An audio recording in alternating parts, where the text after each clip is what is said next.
हाँ जी। हरबीर सिंह भाई जी ने उन्होंने क्वेश्चन है कि जर्मनी के खुले पेपर ने मेरे को जर्मनी का परमानेंट कार्ड है, मैं कि दूसरे कंट्री से जाके अनमेल्डिंग करवा सकना कि उत्थे जाकर रहायश का इंदराज करवा सकना।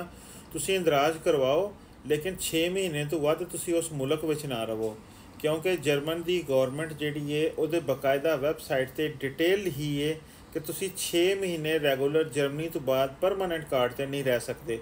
अगर रवोगे, अगर तुहाडा 6 महीने तो ज़्यादा एड्रैस रजिस्टर्ड रहेगा तो जर्मनी आके जो ओ स्टैंडर्ड बिहोड़े में जितों तुहानू कार्ड इशू होया तुहानू उन्होंने एक्सप्लेन करना पेगा कि मैं उत्थे नहीं रह रहा या मैनू कोई प्रॉब्लम है, मैं बीमार हाँ, बाकायदा लिखा है कि कोई यहो जी कंडीशन होए तो फिर तुहानू इजाज़त मिल सकती है, एक्सटेंशन लभ सकती है। जिन्होंने बंदियां कोल ब्लू कार्ड है, जोड़े हाई स्किल बंदे होंगे ने, जोड़े वीज़े ते आते हैं स्पैशल जॉबां ते, वो 12 महीने रह सकते हैं। लेकिन जी गौरमेंट ओरिजिनल अथेंटिक वैबसाइट है वो 6 महीने तो वध का टाइम नहीं दिता जाता। मैं तुहानू नहीं दिखाना। ਇਹ गौरमेंट की वैबसाइट हैगी है federal office the migration for migration and refugees.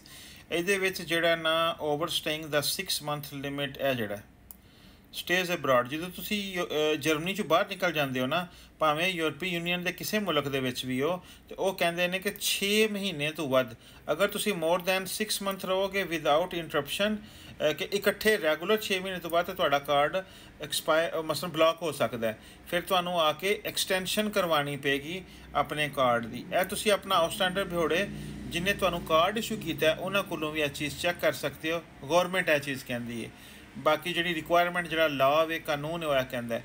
अगों तुम आप ही समझदार हो, जोड़े कोई यार दोस्त वीरे बाहर रह रहे हैं उन्होंने पुछो की हल किया उन्होंने किंज रेंदे ने, लेकिन कानूनी तौर पर 6 महीने तो बाद इकट्ठे नहीं रह सकते।